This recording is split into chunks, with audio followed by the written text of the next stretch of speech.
You've probably heard the old warning, never sleep near rattlesnakes. For most people, even the thought of it sends chills down their spine. Yet, for centuries, Native Americans did exactly that. They laid their heads on the open earth, surrounded by the whisper of grass and the rhythm of the desert wind, knowing that venomous snakes moved somewhere in the darkness nearby. And somehow, almost miraculously, they survived. Night after night. Generation after generation. But it wasn't luck that kept them alive. It was wisdom, deep earned, and passed through stories older than memory itself. See, they didn't see rattlesnakes as monsters lurking to strike. They saw them as part of the land, dangerous, yes, but predictable if you learned their ways. While settlers feared them and swung blindly at every sound in the brush, Native Americans watched, listened, and understood. They learned that snakes weren't hunting people. They were hunting warmth, safety, and food. They were creatures of habit, and once you knew those habits, the fear faded. When spring came, the people knew the snakes would crawl from their rocky dens, slow and hungry from winter's long sleep. In the heat of summer, they'd move only when the air cooled, gliding silently through the dusk in search of prey. And when the first cold breath of autumn swept across the plains, they'd vanish again, slipping beneath stones into burrows or under roots where the earth stayed warm. It was a rhythm as natural as the changing seasons, and by following it, the people stayed safe. They built their camps with that rhythm in mind. They knew where not to sleep, never near dry creek beds, where snakes liked to travel unseen, and never in thick grass, where one careless step could end in disaster. Instead, they chose the open ground, flat, clear, and wide enough to see what moved in the night. Before dusk, the camp would come alive with quiet, deliberate movement. Every stone, every fallen leaf, every scrap of bark was swept aside. Not one shadow was left where danger could hide. The ground beneath them became clean, bare, almost sacred. And around that space, they drew their invisible shield, a ring of ash from the fire. It looked simple, but it was genius. Snakes hated crossing ash. It clung to their scales, dried their skin, and made every movement unbearable. To a rattlesnake, that gray ring wasn't just uncomfortable, it was a barrier it refused to cross. That small, human trick turned the open prairie into a fortress. Families could sleep safely beneath the stars, the faint scent of smoke in the air, the quiet hum of crickets in the distance, and not one rattle breaking the silence. In some regions, the people went even further. They built raised sleeping platforms from branches and hides, simple, sturdy, and just high enough to lift their bodies from the ground. Snakes could pass below, unseen and uninterested, while families rested above the reach of danger. The earth itself was their enemy and their protector, depending on how well they understood it. Even the placement of their camps mattered. They never slept too close to water, because water meant life, and where there was life, there were hunters. Mice, frogs, birds, all things a rattlesnake might come looking for. Too close to a stream, and you might as well be sleeping in the middle of a dinner table. But too far, and survival became impossible. So they found the balance, always. That sweet, perfect distance where life could thrive without inviting trouble. As darkness settled, smoke from the evening fire drifted low across the ground. The smell of sage and cedar mixed with it, herbs chosen carefully, not just for their scent, but for their power. To snakes, that smoke was chaos. Their forked tongues, built to taste the air, couldn't make sense of it. The strong oils and bitter smells overwhelmed them, drove them away, confused their senses. The people didn't just build fires for warmth, they built them as shields. They knew which plants to burn, when to burn them, and how the wind would carry the smoke to guard the camp like a living thing. And when the fire burned low and the stars took their place above, the night fell silent once more. No fear. No panic. Just the quiet understanding that wisdom, not luck, was what kept them alive.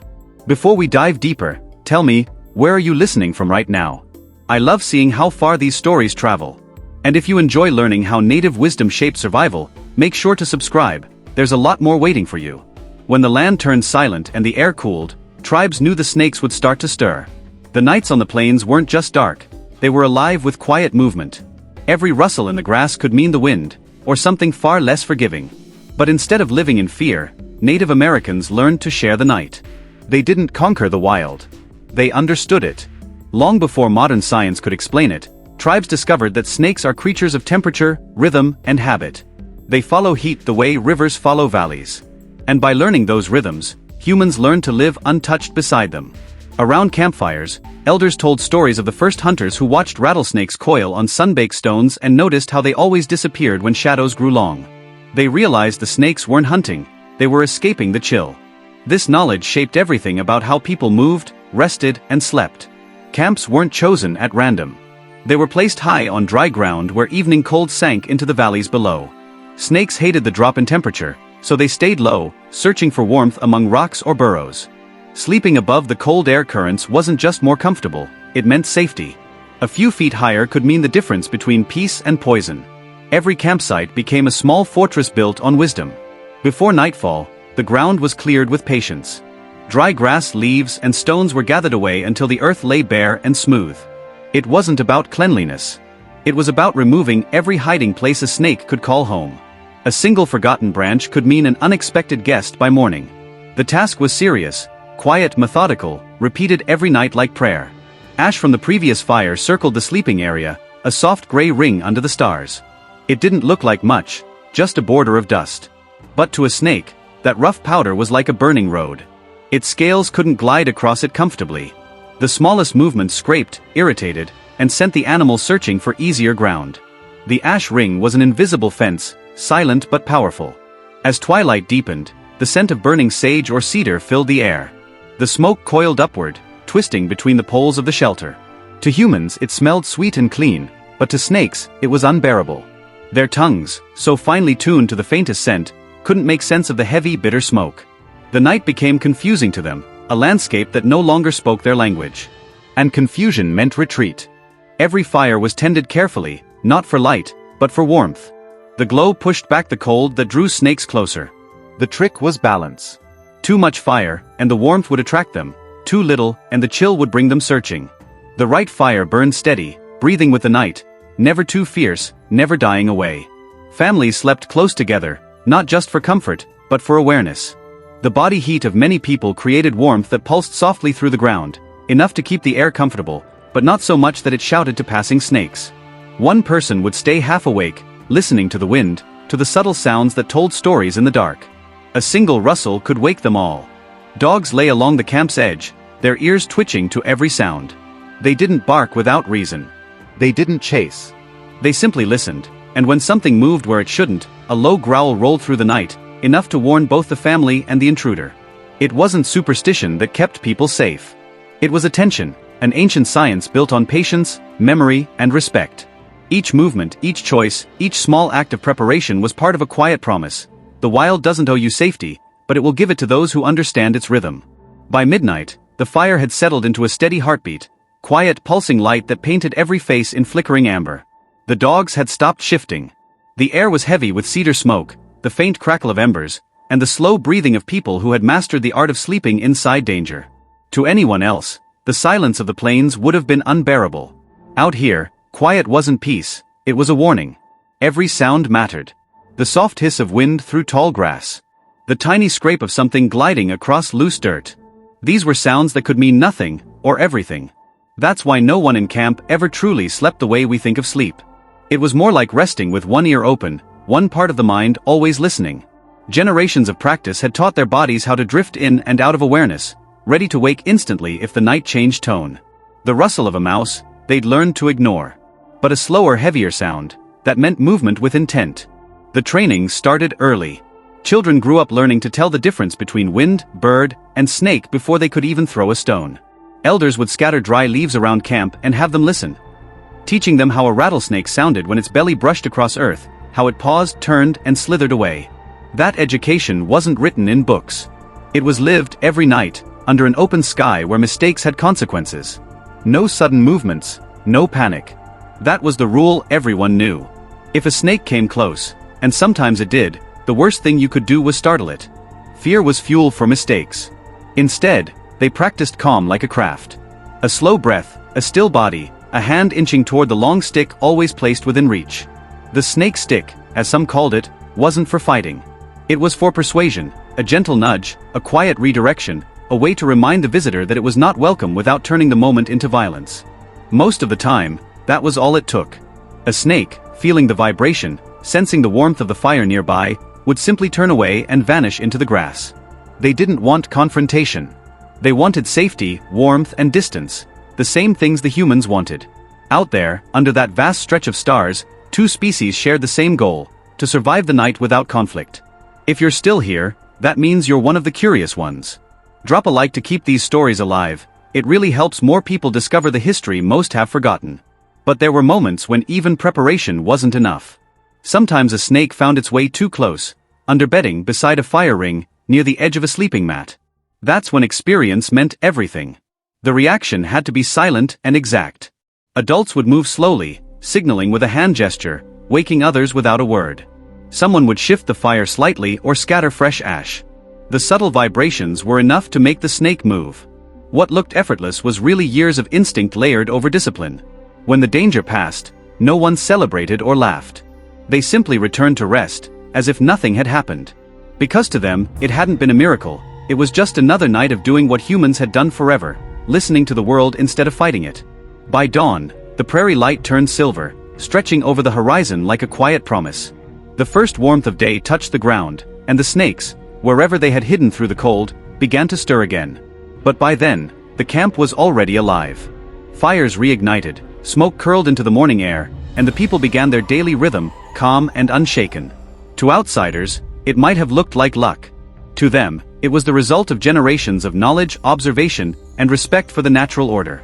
They didn't dominate the wilderness, they negotiated with it, silently, respectfully, and with a wisdom that kept them alive where others would have perished.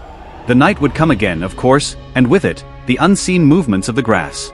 But the people were ready. They always were. When the world wakes, danger doesn't vanish, it only changes shape. For the Native Americans who lived with snakes, knowledge was never about eliminating fear. It was about transforming it into understanding.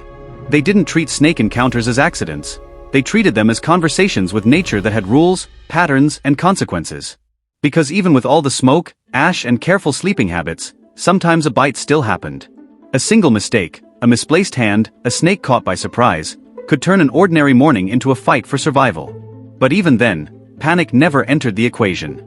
The people who thrived here had prepared for this moment their entire lives. The response began the instant someone was struck. No shouting. No chaos. Just movement, precise, practiced, purposeful. The bitten person would be laid down calmly, away from the fire and away from noise. Someone else would retrieve the herbal kit, while another brought water heated just enough to be warm to the touch. Generations of experimentation had taught tribes which plants held the power to slow venom, to draw out poison, or to soothe swelling.